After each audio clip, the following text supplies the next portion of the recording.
เลยอันนี้เอาไปมา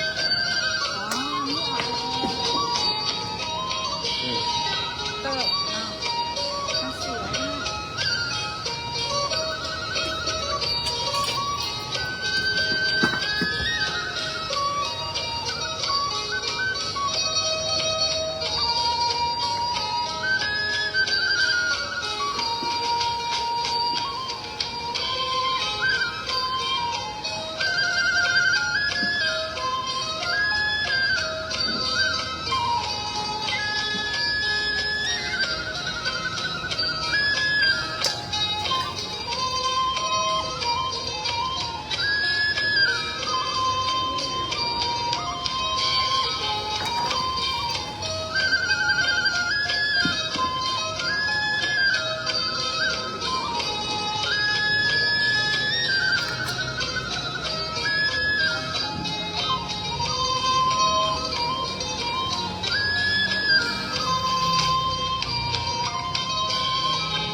เอ็นจุดไฟละ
โย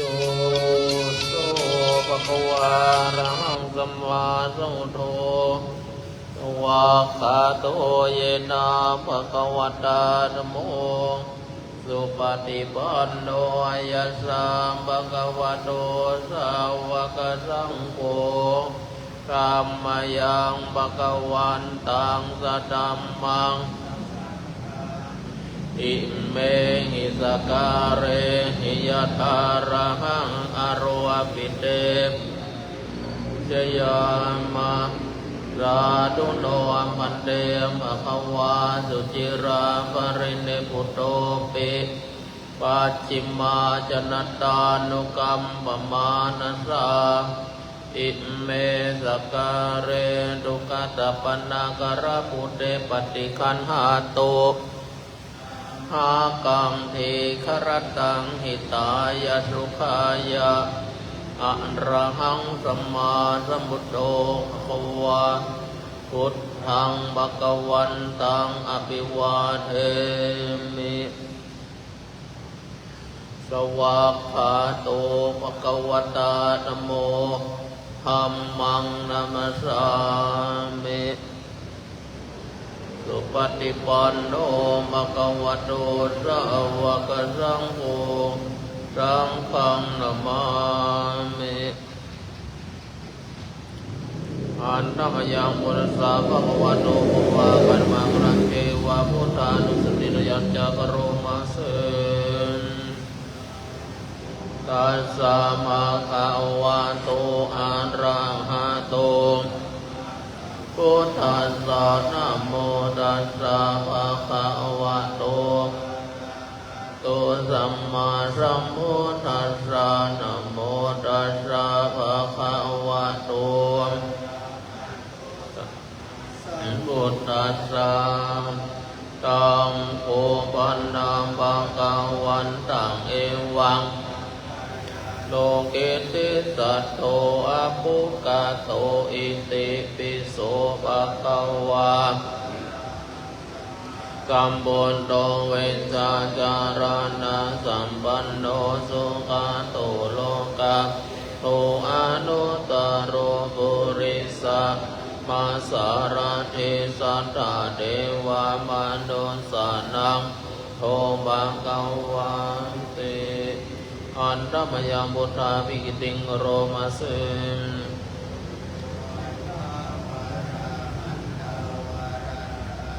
ปุณณาเมโยโตสุตตาเมยานาคาลุสัมมาคัตตันตุโพเทสโยงังวาสุโรวันธามะหังตัมมะราสาสิเตนดังพุทโธโยสัพพะปานินังสารนังเกมามานุสาติฐานังวันธามิตังสิเรนะหังมินตาโสวะพุทโธเมสามิกิสาโรพุทโธตุปัสสะวิธาตัจจาหิตัสสะเมสหัสสะสาริรันติเวตันติทังวันทันตุหังจาริสามิพุทธัสโพธิตังนัตติเมสารนังอัญญังพุทโธเมตินาสัจจวัจเจนะวัตยังสัตตุสาสเนธรรมาเนนายังพุญญปัสสุตังอิตตา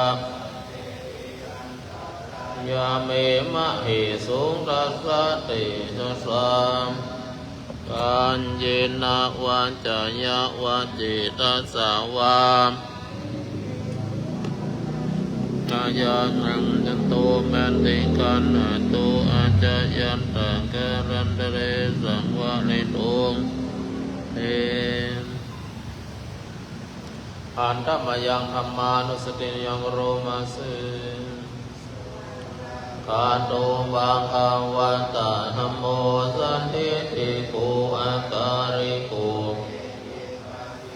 โอปานาอิโกปัจจตังเวหิตัมโพวินโยหิอันตมยังธรรมาภิกิติงโรมาเส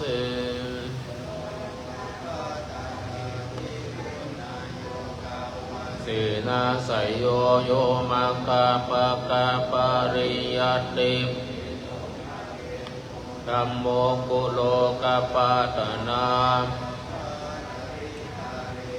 ธรรมหังธรรมหารังวระธรรมเมตังธัมโมโยนังเขมามุตตามังตุติยานุสติตานังวันดามิตังหังธรรมัสสะหัสสะเมตัสสุวะธัมโมเมสะเมกิสาโรธัมโมตุกัสสะอิตัสสะเมธัมมัสสะหังนิยาเดมิสาริรันกัญจิตังวันทันตุหังจาริสามิ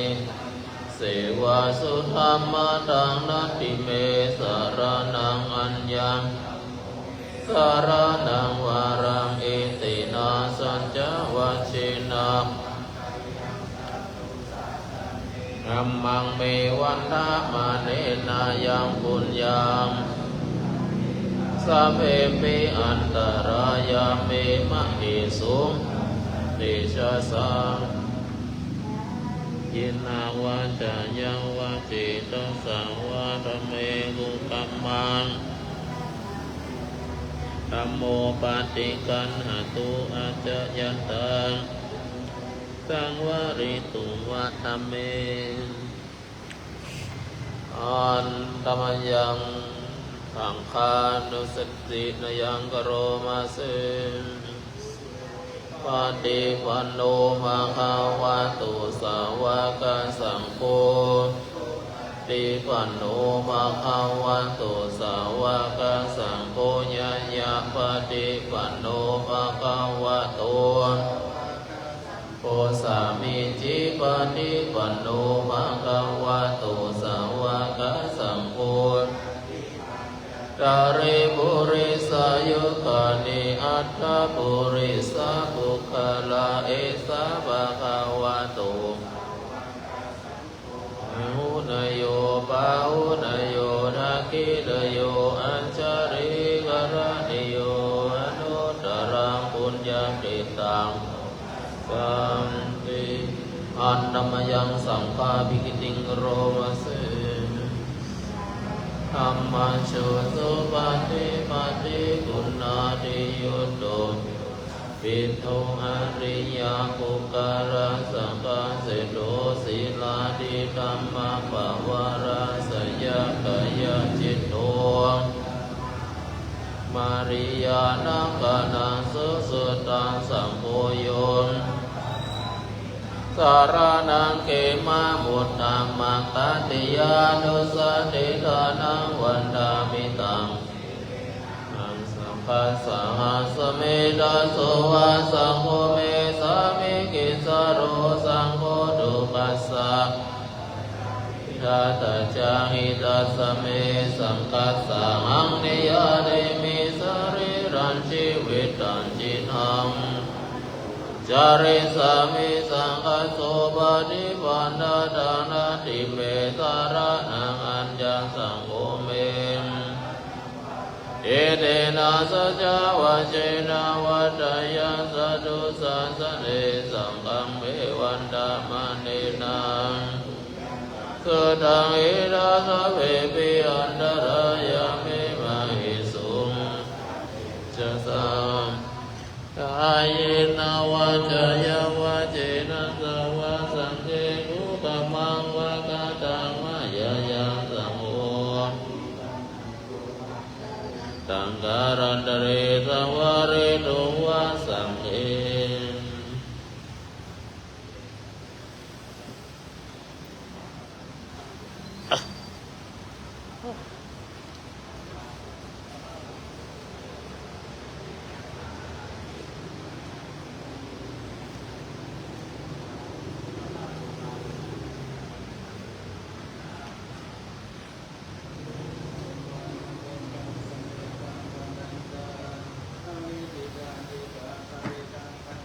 สามเพราะว่าส่วนโอ้สินะทุกคนสั่งก็ว่านั่นเลย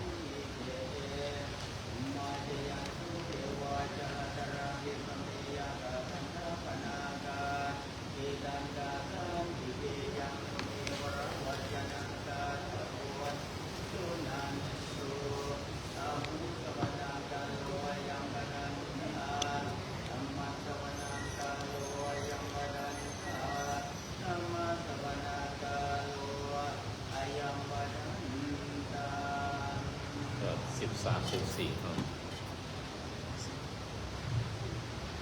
สมันตังจักวาเรสุอันรังคัญฉันตุเทวตาสัทธัมมังมุนิราชสาสุนันตุสัพพะโมคคังนะโมตัสสะภะคะวะโตอะระหะโตสัมมาสัมพุทธัสสะนะโมตัสสะภะคะวะโตอะระหะโตสัมมานะโมตัสสะภะคะวะโตอะระหะโตสัมมาสัมพุทธัสสะพุทธังสรณังกัจฉามิธัมมังสามิสังฆังสรณังกัจฉามิทุติยัมปิพุทธัง อิตุติยัมปิธัมมังสรณังกัสสามิตุติยัมปิสังฆังสรณังกามิตาติยัมปิอุตตังสรณังกัสสามิตาติยัมปิธัมมังกาติยัมปิสังฆังสรณังกัสสามิยันตินะภะคะวะตาชนะตาอะระหะตาสัมมาสัมพุทธัสสะปันตัมมังปะราชิกังกัตตะกันติเวสาริยังปัญญากันติกังอาราปะติสุทินนังกาลันตะพุทธังมิงวัตุสมินติสุทินนังกาลันตะพุทโธ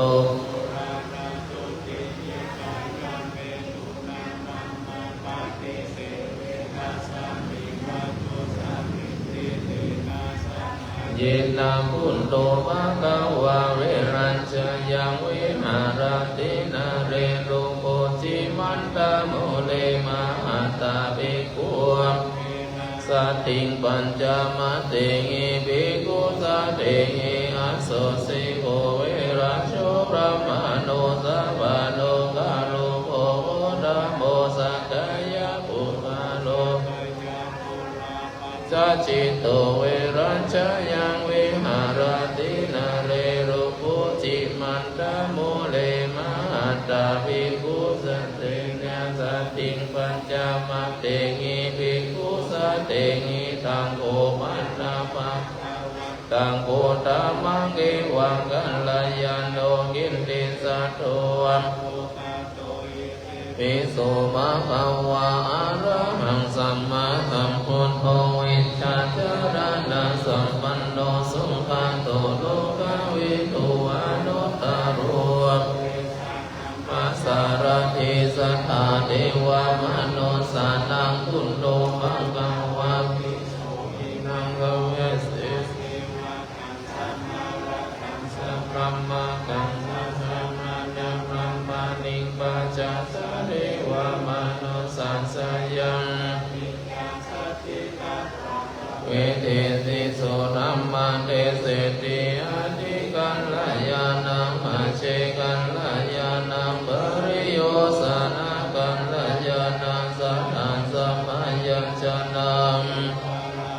ริปุณังปริสุทธังพระมาจาริยังปัมปะเสสิสัตถุโภปนาคตารูปนังราหังสัมมาสันนังอิเตวัมเมสุตังเอกันสัมมายังนาราจาราชาภะวังอันตราจานารันทังทานารังติวัตตัง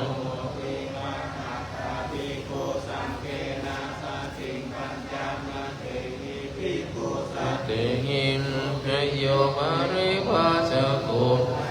ราชาราชากังอันตราจานารันทังอันดานามาคาปฏิปโนติสัตติยันเตเสสินาลัมมาตันเตนะเมเวนะดัตราสุตังโยปาริภาชโกอันเดกะปริยาเยนะพุทธัสสะวันนังปัสสะเตธัมมัสสะวันนังปัสสะเตสังฆัสสะวันนังปัสสะเตสุเปยัสสะปันดาปริภาชกัสสะอันเทวะสิมานาตัตโตมานาโวอัตตะโตยะเยนะพุทธัสสะวันนังปัสสะเตธัมมัสสะวันนังสังฆัสสะวันนังปัสสะเตอิติหะเตอุโภอาจาริยันเตวะสีอัญญามัญญาสาอุชุวิปัญจานิกาวาตัง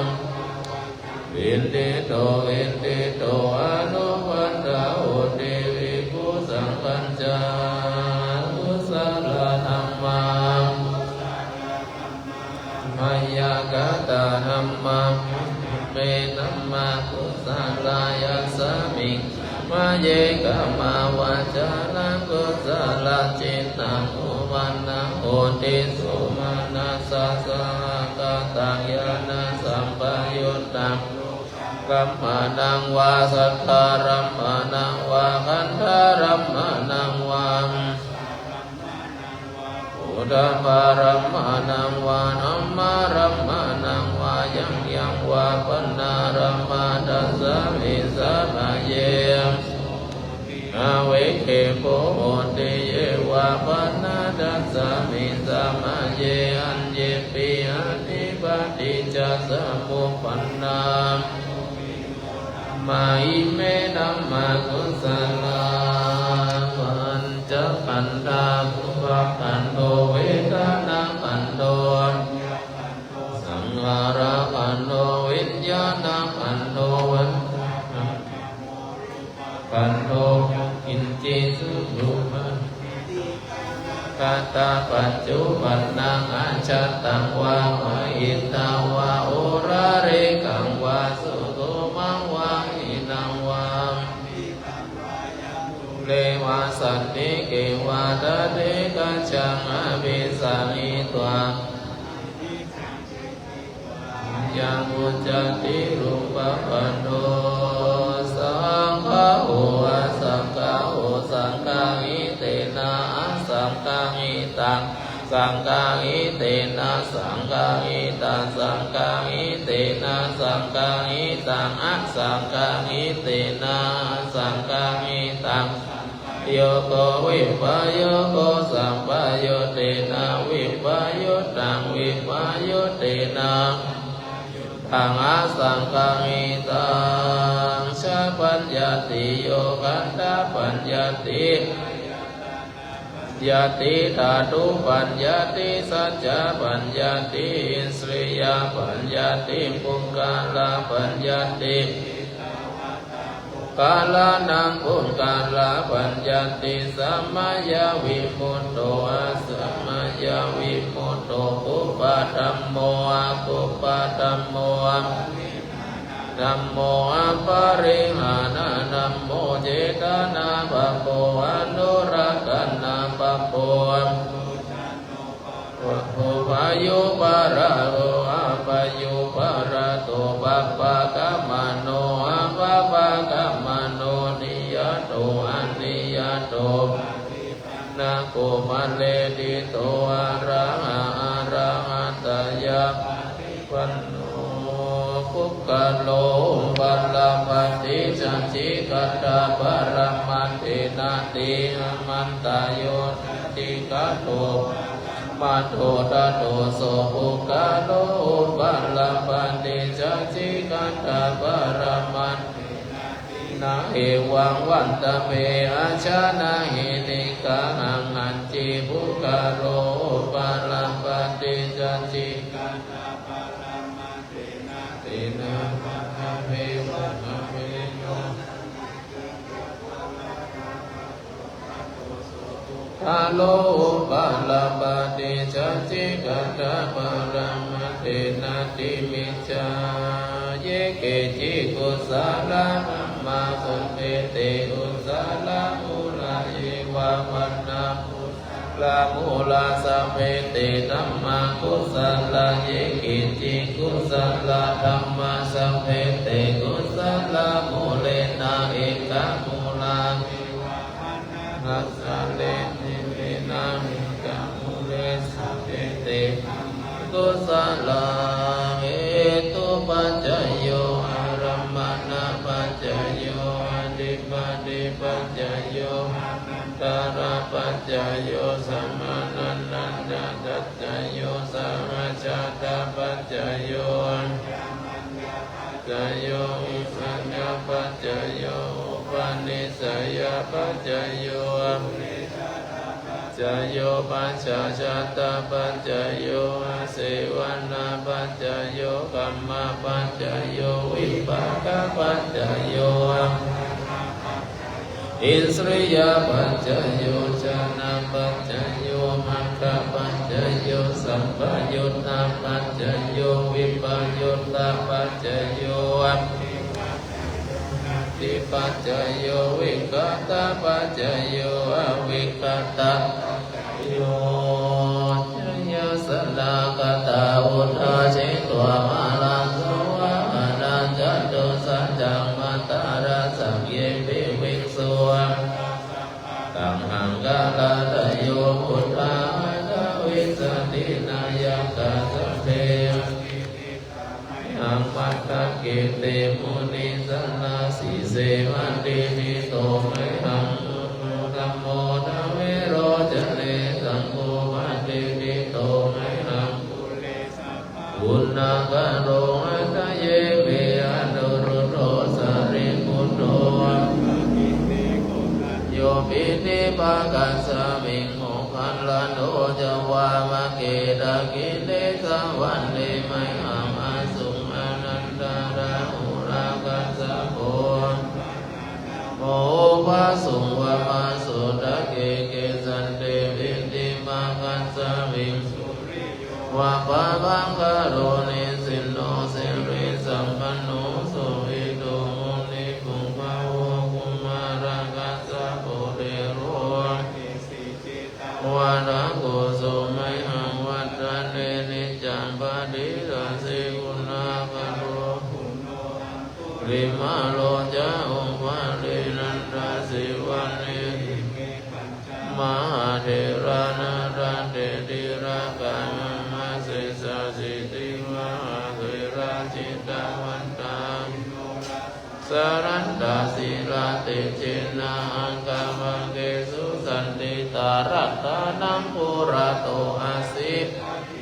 เมตตาสุตตะกันดาจังกังปัจจโตอาเสวะเมอันตุริมารากังกันดามุตัญจาตานาติยาสุ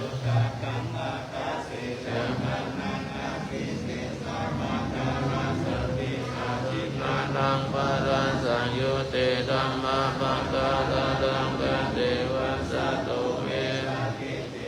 สัมมาสัมพุทธัสสะ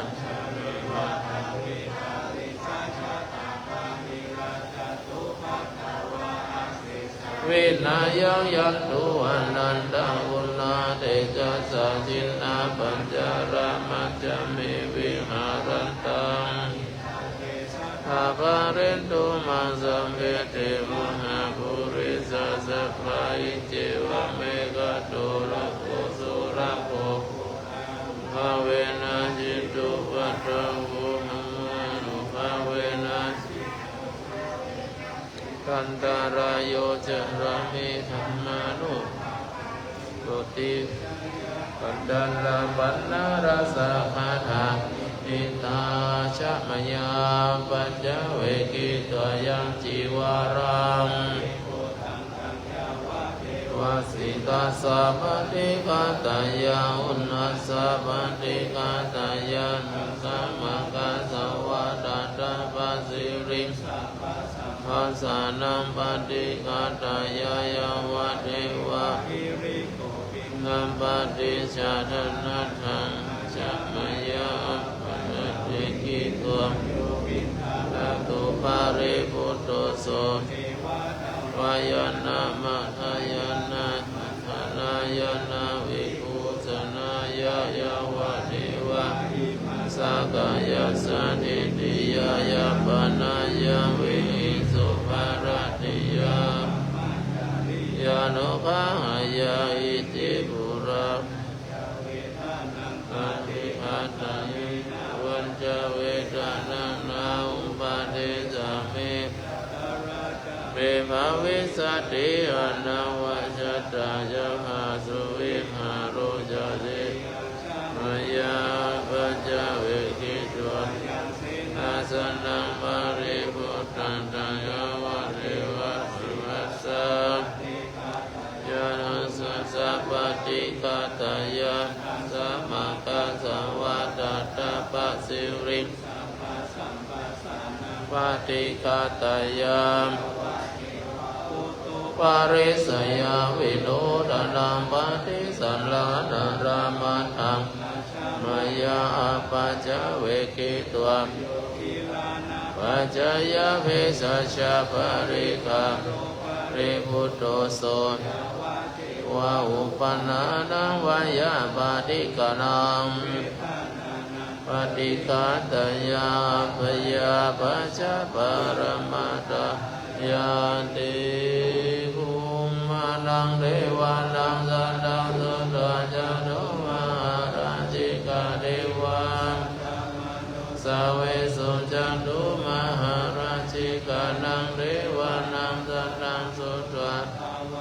สเมวะสัทธามนุสาเวสุตินสานังเทวานังสัทธังสุตวะวาสัทธามนุสาเวสุอานังเทวานัง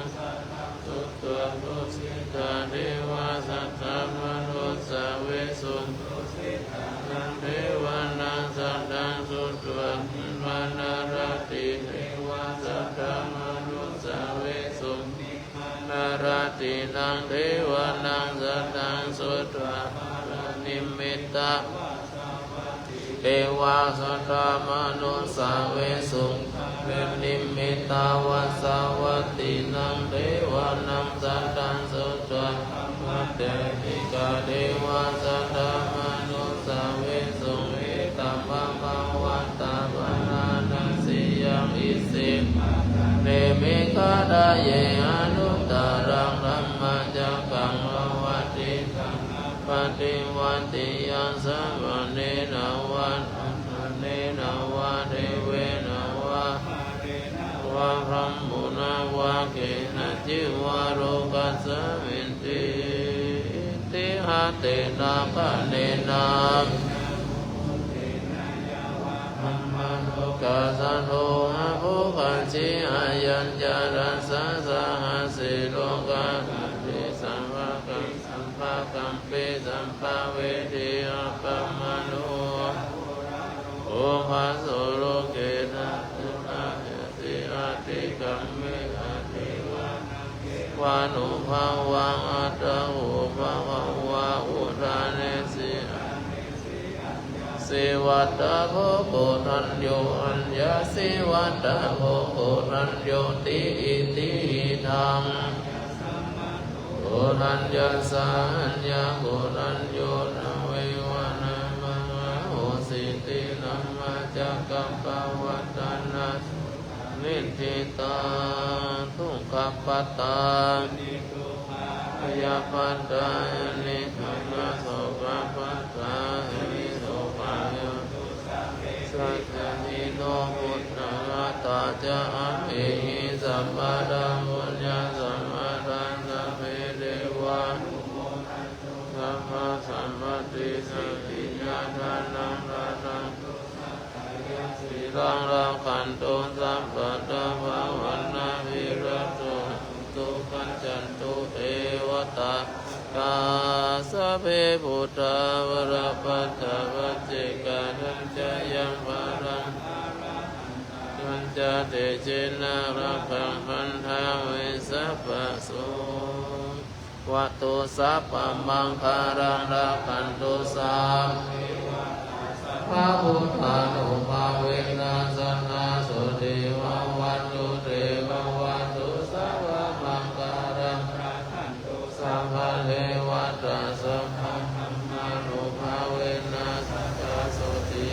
วัตตุเตวะวัตตุสัพพะมังคารังรักขันตุสัพพะเทวตาสัพพะธัมมานุภาเวนัสสนาสุติวั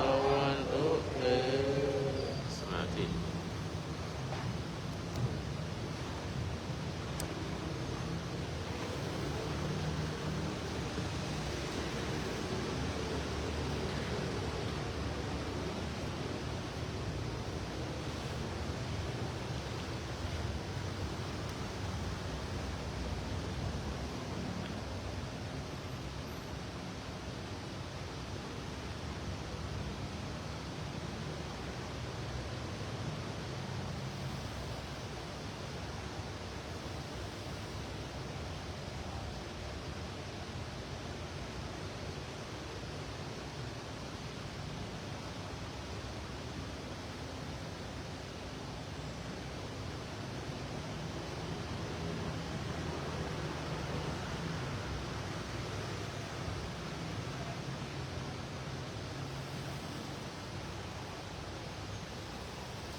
สมควรเจอแล้วหันธรรมยังอุทิศนาทิฏฐานาคาถาโยนามะเสงปุญญากรรมเมนามยาคุณุตตระอาจาริโยปการะจามาตาปิตาสุริโยจันติมาราชาบุญนาวันตาพระมามาลาจาอินทาจาโลกาปาลามยาโมมิตามโนสัจจามาจัตตาสัพเพสัตตาสุขีโหนตุปุญญานิปกาตานิเมสุขังทันเทนตุขิปังปะเปทะโวมาตังอิมินังอิมินาอุติเสนาจักขิปังหังสุราเพเทวาทานุนาจิตานังเยสันตเนหินาธัมมานาโตมะมังนาสันตุสัพพตาเยวันภเวอุเวอุชุจิตาสติปัญญาสันเลโกวิริยามิเนปันตุโลกัสสังฆตุญจามอุทานิภาวะโรนาโตรัมโมนาโตวาโรตัมโมนาโตปัจเจกะอุโตจัตตังโมนาโตติสุรัมมานุภาเวนะมะโลกัสสังราพันตุมัง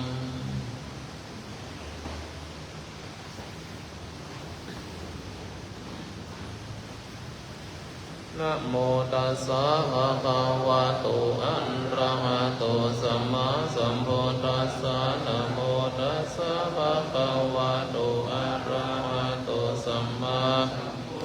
สะนะโมตัสสะภะคะวะโตอะระหะโตสัมมาสัมพุทธัสสะปุจจานิยังมหาเจติยังสัทธานังพุทธศาสเนมโนหะราสมุทนังวิสุตังเอตัมปิสิรัสสะสัทโฆนะมามิหังอิมินามะมะกะเรนะสุขิโตเมนิพพโยติ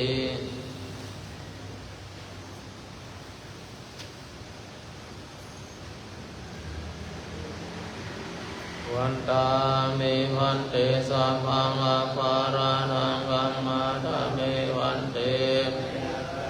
บุญญาสามินาอนุโมทิตาปัสสามินากาตาบุญญาไมหังตาทัพพังสาธุสาธุอนุโมทนาวันตามิพุทธังสัมปังเมวะตุสังฆมาทะเมพันเตวันตามิสัพพังเมวะตุสังฆมาทะเมพันเตวันตามิสัมปังตุสังฆมาทะเมพันเตวันตามิโลปัสสะจาริเยสัพพังเมวะตุสังฆมาทะเมพันเตวันตามิทานังสัมปังเมวะตุสังฆมาทะเมพันเตวันตามิเมพันตาสิมายังสัพพังเมวะตุสังฆมาทะเมพันเตวันตามิเจติยังอาเนสุปันเตติตาสริรัตตุมหาโพธิพุทธารูปังสังฆารังสัทธัง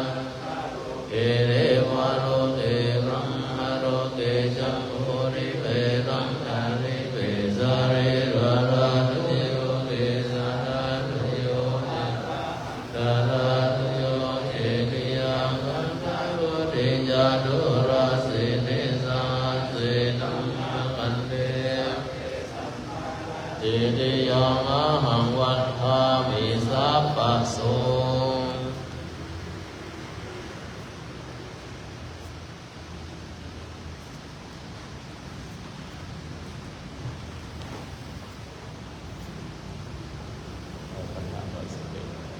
สุวรรณจิตติยังเกสาวรามัทาลุคังวรัญญา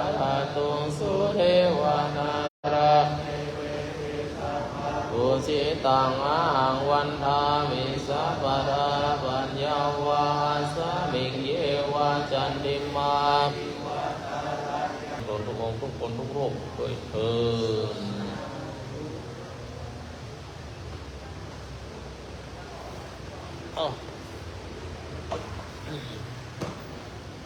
สำเร็จแล้ว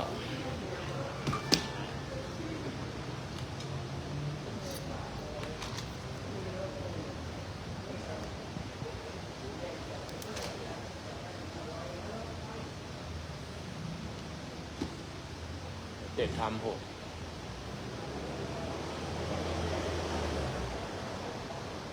ข้าวโคกมันจะมาข้าวโพดเนี่ยเน้นจัดกันมาเป้าเสิร์ฟน้ำกันกาแฟกับเครื่องของเขาดีกว่า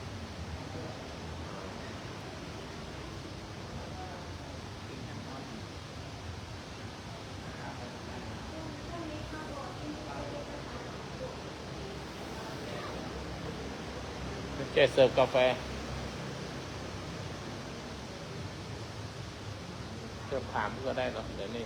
ไอ้นี่ก่อน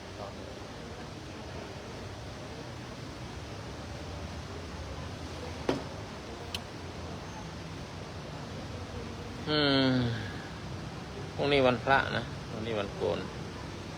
โอ้พรุ่งนี้วันพระพรุ่งนี้เช้านะเช้านะมารับ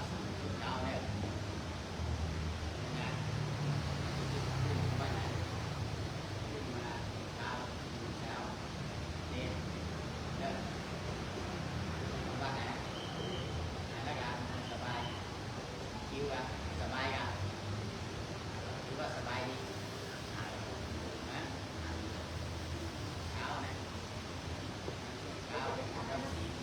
สาธุ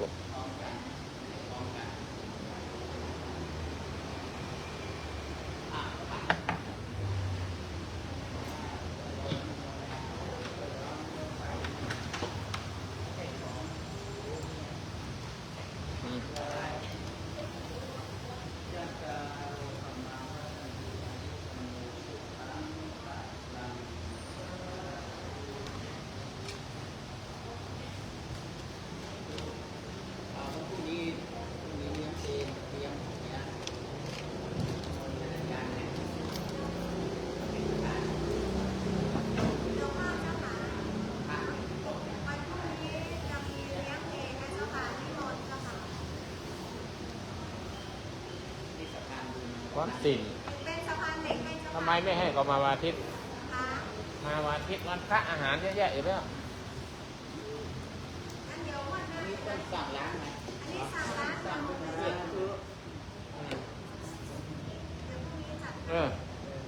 ต่อรถ2 3 2มาเป็นเพื่อนก็อยู่คนเดียว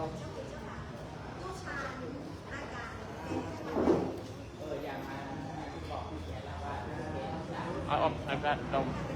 ที่ดอกมา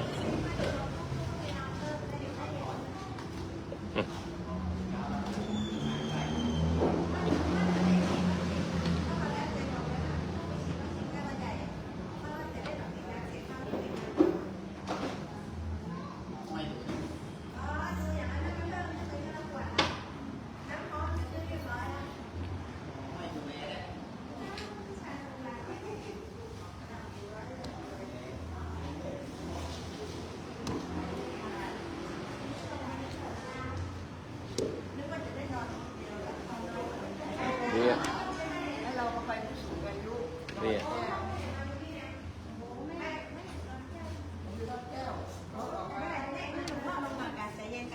เป็นอย่างนี้พระเจ้าเมื่อใครมานอนวัดได้เบี้ยเลี้ยงวันละ100นะครั้งละ100นอนหลับตื่นมาก็ได้แล้วนะ100อ่ะเราไปทานเราบ้าน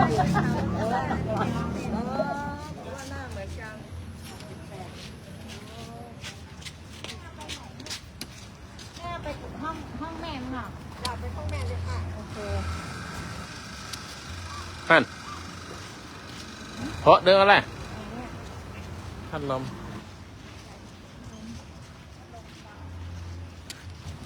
เฮ้ยยังกลับมา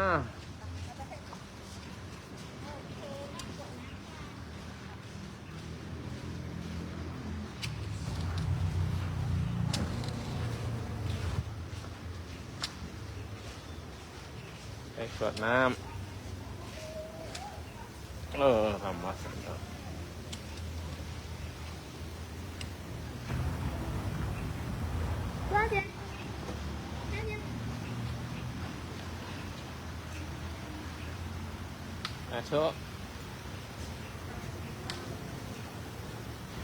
เธอสาธุสาธุ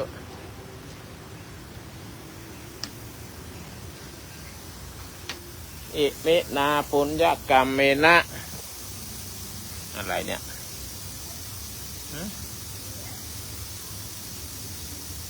ทำไมอ่ะ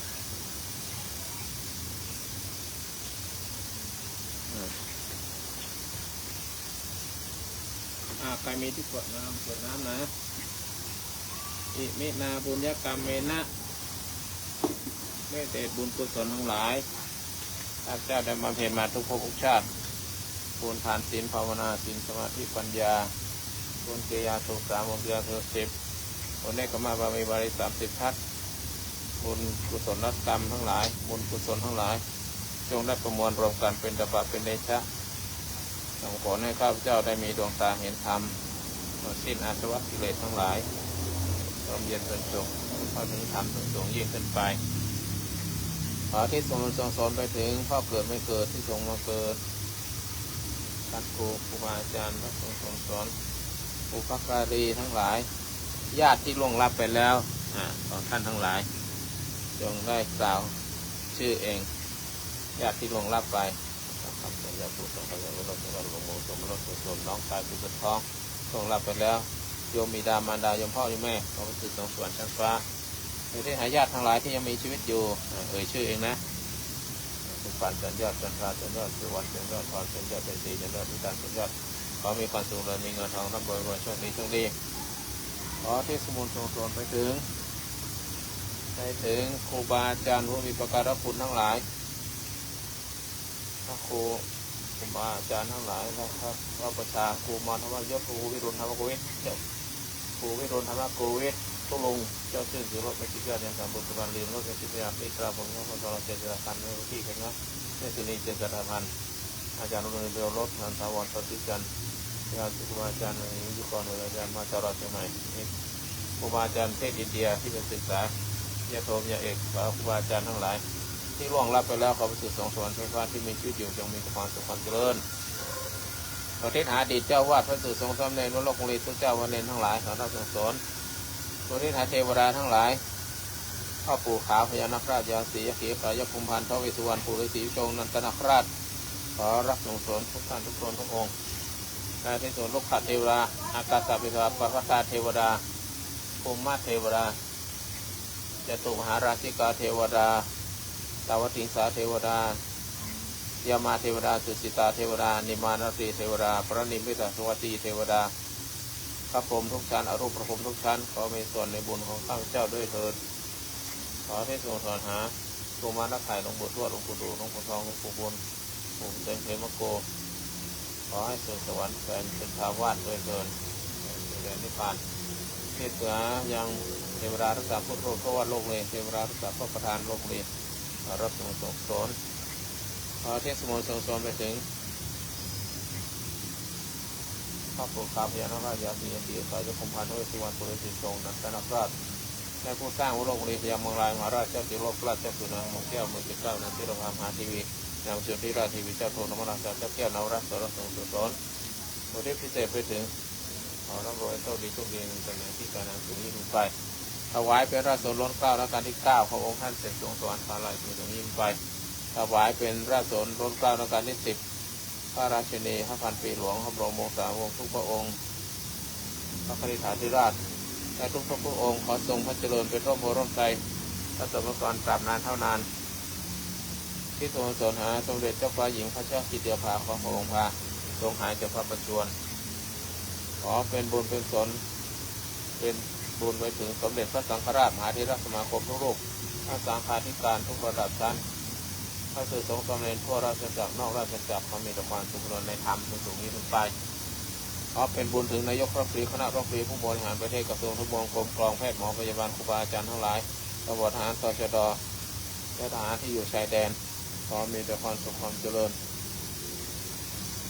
ที่สูงส่งไปถึงพระราชบริพารในฝ่ายสมเด็จหัวคณะองค์ข้าพเจ้าองค์ข้าพเจ้าคณะสสคณะสวคณะสอสวผู้นำฝ่ายค้านผู้มีจิตอาสาทุกท่านขอมีแต่ความสุขความเจริญนำไปพบมีความสุขความเจริญในชีวิตหน้าที่การงานสูงยิ่งขึ้นไปแก่เขาทั้งหลายเมื่อถึงวัยอันควรเขาถึงสัมปราภพตามคติวิสัยเมื่อได้จากไปแล้วผู้ที่จากไปแล้วเขาไปสู่สัมปราภพผู้มีชีวิตอยู่จงได้อยู่ร่มเย็นเป็นสุขท้ายสุดสรรพสัตว์ทั้งหลายมีแต่ความสุขความเจริญมนุษย์ทั้งหลายทั่วโลกมีความสุขเลยและผมเองก็เลยร้ายจะขอภัยทุกคำและขอข้าพเจ้ามีความสุขความเจริญร่มเย็นเป็นสุขเพื่อนๆทุกคนมีความสุขความเจริญร่มเย็นสุขอายุวันโอสุขังพลังสาธุสาธุไปละ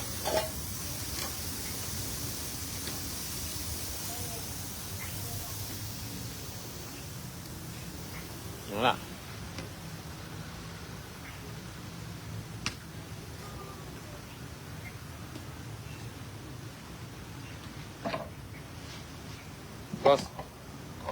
Close the door.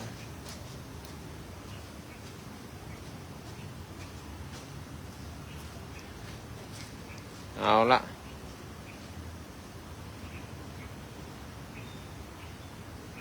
ขอยุติการถ่ายทอดสดไว้เพียงเท่านี้นะ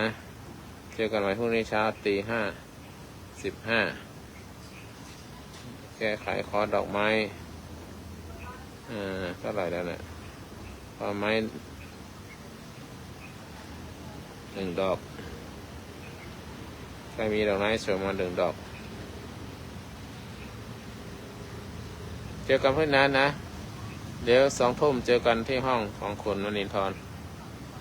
ขอบใจมากนะคุณโอพรุ่งนี้เช้า5:15ทำวัดเช้าพรุ่งนี้วันพระก็ทำวัดนะก็ท้ายที่สุดนี้ขอมีความสุขความเจริญเหมือนกันทุกท่านทุกคนได้เชิญสาธุสาธุ